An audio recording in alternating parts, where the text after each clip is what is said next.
ये जो हमारे किसान नेता ये भी नहीं चाहते परिवर्तन है, ये भी एक कड़वी सच्चाई है। इतिहास अपने आप को दोहराता है, इतिहास के अंदर इनका नाम दर्ज हो गया और आने वाली पीढ़ी इनसे प्रेरणाएं लेगी। तिरंगे के नीचे इकट्ठे होकर लड़ेंगे तो बढ़िया होगा, नहीं तो आज आपने देखा होगा गुरनाम अलग है, टिकैत अलग है, दूसरा अलग है, तीसरा अलग है। तो विधानसभा और संसद के रास्ते कहाँ से जाते हैं? वो रास्ते हमारे दरवाजों से जाते हैं। अब हमें सादत देने की बजाय सरकार को कैसे तोड़ा जाए इसके ऊपर काम करना पड़ेगा। मेरा विचार ये आ रहा है कि हमें बार बार सादत ना देनी पड़े, इसके लिए हमें कब्जा कहाँ करना।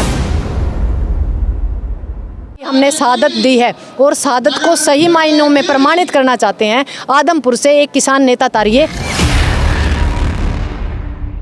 एक्सपेरिमेंट 2024 के लिए हमें एक्सपेरिमेंट विधानसभा आदमपुर से करना। एक्सपेरिमेंट का जिक्र किया है, किसान आंदोलन के बाद राजनीति में जाने का एक्सपेरिमेंट तो पहले भी हुआ पंजाब चुनाव में जी। आपने पुर्जा फिट करने की बात कही है, इसमें अगर देखा जाए तो कहीं आप भी तो अपना पुर्जा फिट नहीं कर रहे। भाई आज खेदर गांव के अंदर मौजूद है और खेदर गांव के मैं आपको बात बताऊंगा। लगातार 115 दिनों तक धरना चला था। उस धरने में एक व्यक्ति की मौत हो चुकी थी, नाम था धर्मपाल। आज उनकी प्रतिमा का अनावरण यहाँ पर किया गया है, उनकी प्रतिमा आज यहाँ पर लगाई गई है। और इस धरने में काफ़ी बार आप लोगों ने डॉक्टर सिक्किम को देखा होगा, आज वो भी यहाँ पर पहुँची है। तो इनसे जान लेते हैं आज जो ये प्रतिमा लगाई गई है, इस प्रतिमा का लगाने का उद्देश्य जो है वो क्या है। क्या धर्मपाल को सच्ची श्रद्धांजलि देने के लिए ये प्रतिमा लगाई गई है या कुछ और भी जो कारण रहे हैं जिनको लेकर के आज इनकी प्रतिमा लगाई गई है। नमस्कार। नमस्कार। अच्छा देखिए, आज काफ़ी लोग यहाँ पर आए हुए थे, काफ़ी किसान नेता यहाँ पर आए हुए थे और आज धर्मपाल की जो ये प्रतिमा लगाई गई है, इसका उद्देश्य जो है वो क्या मान रहे हैं आप? नहीं, इसका उद्देश्य ये था जो हमारे धर्मपाल जी जो शहीद हुए थे गौओं के लिए, ये गौशाला है, गौशाला के अंदर इनकी प्रतिमा स्थापित करने का मतलब ये है कि हमारे जो बच्चे हैं या हमारे आने वाला जो टाइम है उस टाइम के अंदर जैसे हम पिछले टाइम की कहानियाँ सुनाते हैं, तो वो एक आज इतिहास के अंदर एक कहानी है इनकी भी। इन्होंने गौओं के लिए अपनी बलिदानी दे दी और गौओं का मतलब बचाव किया। जो सरकार ये कहती थी भी गऊ गायें गायें गऊ गऊ, जिसका नाम लेके वो सरकार में आई थी, सत्ता में आई थी, वो लोग तो सत्ताधारी थे जो लोग गऊओं को मतलब बिना चारा के यानी उनको आवारा करने और इनको मरने के लिए छोड़ना चाहते थे। और जैसे ही किसान नेताओं ने उन गऊओं को भी बचाया और उसके अंदर हमारे शहीद धर्मपाल जी की शहादत हो गई। मूर्ति स्थापन करने का मतलब है इतिहास अपने आप को दोहराता है, इतिहास के अंदर इनका नाम दर्ज हो गया और आने वाली पीढ़ी इनसे प्रेरणाएं लेंगी। यानी कि धर्मपाल को एक गो भक्त के नाम से जाना जाएगा। जी हाँ, गो भक्त के नाम से जाना जाएगा और जो इनकी जीवनी थी वो हमारे बच्चे पढ़ेंगे। हमारे बच्चे आने वाले टाइम में इनकी जीवनी से इनके रास्ते को देखते हुए, इनके दिखाए हुए रास्तों के ऊपर चल के अपना जीवन व्यापन करेंगे। देखिए, देखा जाता है कि धरने प्रदर्शन जब भी होते हैं किसी ना किसी व्यक्ति की मौत वहाँ पर हो जाती है। इसका समाधान क्या निकाल रहे हैं आप, ताकि इस प्रकार की देखिए कैजुअलिटी काफ़ी हो जाती है और किसी के घर से जब कोई व्यक्ति चला जाता है तो उस घर पर क्या बीतती होगी, तो इसका समाधान कोई तो समाधान होगा। नहीं, अब हमें समाधान निकालना पड़ेगा क्योंकि हम बहुत सादतें दे चुके हैं। 750 किसान बॉर्डर के ऊपर दे आए, यानी हम दिल्ली के बॉर्डर पे दिया आई और आपने देखा बद्दोवाड़ा है, रोनात है और यहाँ खेदड़ है। तो बहुत दिन हो गए हमने सादत देते। अब हमें सादत देने की बजाय सरकार को कैसे तोड़ा जाए इसके ऊपर काम करना पड़ेगा। मैंने किसान नेताओं को भी कहा था भाई हमारी मंजिल वही होगी पर रास्ते बदलने होंगे, हमें लड़ने का तरीका बदलना पड़ेगा ताकि सरकार के ऊपर दबाव बनाया जाए। हमें बार बार लाठीचार्ज और बार बार सादतों से बचने के लिए कोई बीच का रास्ता, इस रास्ते से जिससे भाई हम सरकार के ऊपर तो दबाव बना पाएँ और हमारा जो पर्सनल नुकसान है वो नुकसान ना हो। उस नुकसान को बचाने के लिए अब जब भी हमारी संयुक्त मोर्चा की आगामी जो रणनीति या कमेटी होगी उसके ऊपर पूरा विचार विमर्श किया जाएगा। बिल्कुल, आपने अपने संबोधन में आदमपुर उपचुनाव का जिक्र किया था, क्या है वो आपके मन में पूरा विचार क्या आ रहा है वो जरा बताइए। मेरा विचार ये आ रहा है कि हमें बार बार सादत ना देनी पड़े, इसके लिए हमें कब्जा कहाँ करना, विधानसभा और संसद। विधानसभा और संसद के रास्ते कहाँ से जाते हैं वो रास्ते रास्ते हमारे दरवाज़ों से जाते हैं, जो हम वोट डालते हैं। हम लोग जो 80-90% लोग हैं वो वोट डालते हैं और नेता बनाते हैं, फिर वही नेता विधानसभा और संसद में जाकर हमारे खिलाफ कानून बनाते हैं। क्यों ना हम कागज़ और कलम पर ही कब्जा कर ले। हमारा सत्ता परिवर्तन नहीं, चेहरा परिवर्तन नहीं, पार्टी परिवर्तन नहीं, व्यवस्था परिवर्तन के ऊपर काम करने का मूड है। यानी हम व्यवस्था परिवर्तन करके इस समाज को, जो भगत सिंह के सपनों का जो देश है, हम उसमें बदलना चाहते हैं। ये मेरा एक सपना है और मैं चाहती हूँ कि ये मेरा सपना पूरा हो, चाहे उसके लिए मेरी जान जाए, माल जाए, कुछ भी जाए। पर मैं एक सपना जो कभी शहीद भगत सिंह ने देखा था, हमारा आज़ाद खुशनसीब भारत देखा था, वो मैं सपना दोबारा से मेरी आंखों में मैं सजा पाई हूँ। और उसका रास्ता मुझे लगता है विधानसभा और संसद से होकर गुजरता है और वहाँ तक हमें अपने लोगों को भेजना है। और उसका पहला काम मैं ये चाहती हूँ, यदि ये इलाका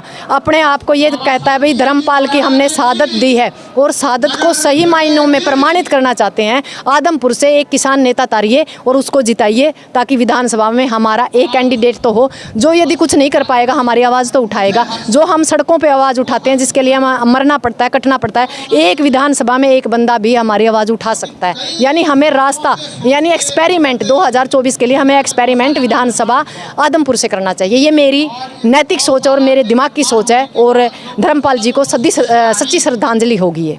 आपने एक्सपेरिमेंट का जिक्र किया है। किसान आंदोलन के बाद राजनीति में जाने का एक्सपेरिमेंट तो पहले भी हुआ पंजाब चुनाव में। जी, पंजाब चुनाव में हुआ, वो जल्दबाजी थी। उसके ऊपर ना हम तैयार थे, ना समाज तैयार था, ना वहाँ की जो हमारी मिट्टी है यानी हमारे लोग हैं जो वो इस चीज़ के लिए नहीं तैयार थे। उन लोगों ने सिर्फ बीजेपी को भगाना था, उन्होंने आपको चुन लिया और आप कुछ यानी ज़्यादा भ्रष्ट से कुछ कम भ्रष्ट है वो काम कर रही है। ये चीज़ हमें एक्सपेरिमेंट के लिए हरियाणा में भी करनी पड़ेगी, पर हरियाणा में तो हमें सारी पार्टियों को दरकिनार करके एक किसान पार्टी के रूप में ही किसानों को ही विधानसभा संसद भेजना पड़ेगा, तब जाकर समस्या का समाधान हो सकता है। ये मेरी नैतिक यानी मेरी खुद की सोच है।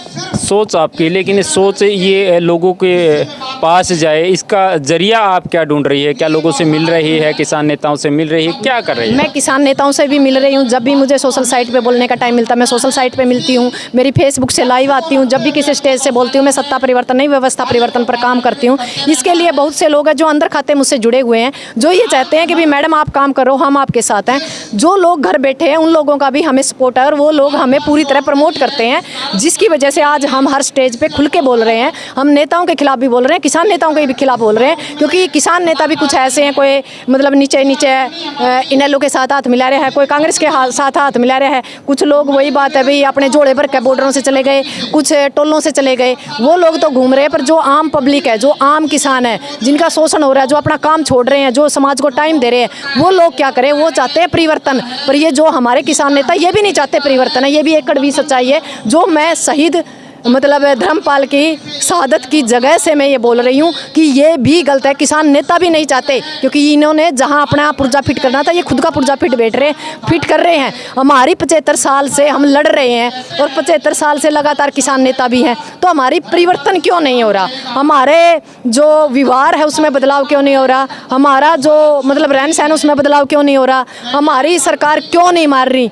यानी कुछ हमारे लोग अंदर खाते उनसे मिले हुए हैं, इसी वजह से परिवर्तन नहीं हो रहा। और मैं ये चीज़ किसान नेताओं की बजाय जो आम पब्लिक है, जो 2 नंबर पे, जैसे सत्ता में 2 नंबर पे आते हैं टिकट से एक कदम पीछे, ऐसे ही किसान नेताओं से जो मेन चेहरे हैं, उनसे जो नीचे लोग खड़े हैं, मैं उन लोगों से हाथ जोड़कर विनती करती हूँ, आप सत्ता परिवर्तन पर नहीं, आप व्यवस्था परिवर्तन पर काम कीजिए। हमारे जो चेहरे हैं उन चेहरों पर एक्सपेरिमेंट कीजिए। हार होगी कोई बड़ी बात नहीं, पर जो हमारी आम समाज है, हमारी आम जनता ये नहीं कहेगी भी हमारे पास ऑक्शन नहीं था। हमें ऑक्शन उतारने पड़ेंगे हरियाणा में, ताकि उसके ऊपर काम किया जा सके। आपने पुर्जा फिट करने की बात कही है, इसमें अगर देखा जाए तो कहीं आप भी तो अपना पुर्जा फिट नहीं कर रही? नहीं, मेरी बात सुनो, यदि राजनीति के अंदर जाके ही परिवर्तन हो सकता है तो मैं इस चीज़ से इनकार नहीं करूंगी, पर मैं इलेक्शन तभी लड़ूंगी जब मेरा समाज, मेरा परिवार, मेरा उचाना मुझे ये कहेगा कि आप आओ इलेक्शन लड़ो। मेरी मर्जी से मैं इलेक्शन नहीं लड़ूंगी, अपने आप में फार्म नहीं भरूंगी, और कोशिश ये रहेगी भी किसी पार्टी से भी फार्म ना भरा जाए। सिर्फ एक किसान के रूप में ही मैं यदि कभी आई तो किसान के रूप में ही मैदान में आना पसंद करूँगी। आपने अपने संबोधन में एक तिरंगे झंडे के नीचे आकर के पूरे के पूरे सिस्टम को लड़ने की बात कही है, उस पर आप क्या कुछ कार्य कर रही हैं? जी हाँ, मेरा एक ही बात है, हमारे झंडे अलग अलग हैं पर हम तिरंगे के नीचे इकट्ठे होकर लड़ेंगे तो बढ़िया होगा। नहीं तो आज आपने देखा होगा गुरनाम अलग है, टिकैत अलग है, दूसरा अलग है, तीसरा अलग है। मतलब अपने अपने संगठना पे ध्यान है, उनका किसान के ऊपर ध्यान को नहीं, ना किसान मुद्दों पे ध्यान। जब फंस जाए हैं, जब बयानबाजी सारे दे दे हैं, पर मान लो जो काम होना चाहिए वो काम नहीं कर रहे किसान नेता। मैं एक कड़वी सच्चाई कहने लग रही हूँ, जो एक शहीद की प्रतिमा पे खड़े होकर मैं सच्चाई बताने लग रही हूँ। जो काम होना चाहिए वो अपने संगठना का अथर करा, अपने झंडा का अथर करा, जो कर नेता करा है। पर उन लोगों ने इस चीज़ का कोई मतलब नहीं भाई, कितनी सादत हो ली, कितना नुकसान हो लिया। मेरे यहाँ पास है मतलब भाषण देना है जे हैं, सरकार के लिए समझौते करना है जे, इसे हालात पैदा क्यों करने दो अकबी हमने सादत देनी पड़ा है। पहले क्यों नहीं आते ये किसान नेता में भी कमी है। कुछ किसान नेताओं ने अपने संबोधन में कहा है कि अपना भाषण देते हैं और यहाँ से चल देते हैं जी, वो क्या था? वो भी बात सही है, क्योंकि आज मैंने देखा बहुत से जो किसान नेता थे उनकी बस नू था भाई अड़ा शकल दिखाया, फोटो खिंचवाए चल दिए। यदि आप किसी शोक सभा में आए हो तो आपका बैठने का है जब तक कि वो लास्ट टाइम तक खत्म नहीं कराया जाता। पर इसका मतलब तो ये हो गया, पहले तो हम राजनेताओं के भाषण सुने, अरे किसान नेताओं के भाषण सुन जाएंगे और ताड़ी बजाए जाएंगे। हम ताड़ी बजाने का अथर को नहीं, हम कुछ करने का अथर, कुछ परिवर्तन करने का अथर धरती पर उतरे हैं। और कुछ परिवर्तन करने के लिए हमने घर परिवार छोड़ रखे, बच्चे छोड़ रखे हैं। नहीं पागल को नहीं हम ताड़ी पिटने का अथर, हमारा घर हम भी काम है, बच्चे भी हैं। तो किसान नेताओं तक भी कहना चाहूँ, जो से कमें नहीं कोई तो कहा मैं जहाज में जाऊँ हूँ, मेरी फ्लाइट का टाइम है, भाई फ्लाइट का टाइम हो गया तो सादत ना दे क्या कह रहे हैं ना तू आंदा है। तो फिर मतलब यूँ के भाई हम रह गए, तो भाई हम ताड़ी पिटे जा हमारी इनकी सुने जाओ। जो बड़ा एक लीडर हो गया, जो चेहरा हो गया, मतलब वो हो गया, वो तो हमने नेता देखा कर दे यार, वही किसान नेता देखने लग रहे हैं। अंत में धर्मपाल की सच्ची श्रद्धांजलि के लिए अपने वक्तव्य में क्या कहेंगे, अपने मुख से क्या वचन? पहली बात तो ये है जी, मैं सत नमन करना चाहूँगी शहीद धर्मपाल को। और मैं ये कहूँगी भाई यदि ये एरिया ये चाहता है कि भाई ये जो शहीद हुआ है उसको सच्ची श्रद्धांजलि देनी है तो आदमपुर सीट से जितनी भी पार्टियाँ सारे को राय दो, बस यह सच्ची श्रद्धांजलि है। जी बिल्कुल दर्शकों, डॉक्टर सिक्किम ने आज इस आदमपुर उपचुनाव पर अपना मुख जो है वो खोला है किसान नेताओं की अगर बात करें तो। लेकिन क्या किसान नेता इनके विचारों पर कुछ विचार कर पाएगी, कुछ समझ पाएगी इनकी बातों को, या फिर ये इनका जो मन में सोच जो आई थी वो यहीं पर दबकर रह जाएगी? देखने वाली बात ये रहेगी कि इस धर्मपाल को सच्ची श्रद्धांजलि देने के लिए कौन कौन लोग आगे आ पाते हैं। तो दर्शकों लगातार इसी प्रकार से बने रहिएगा, तमाम मुद्दों की अपडेट को लेकर के हम आपके बीच में आते रहेंगे अपने सहयोगी के साथ। मैं आपका साथी नरेश कुमार।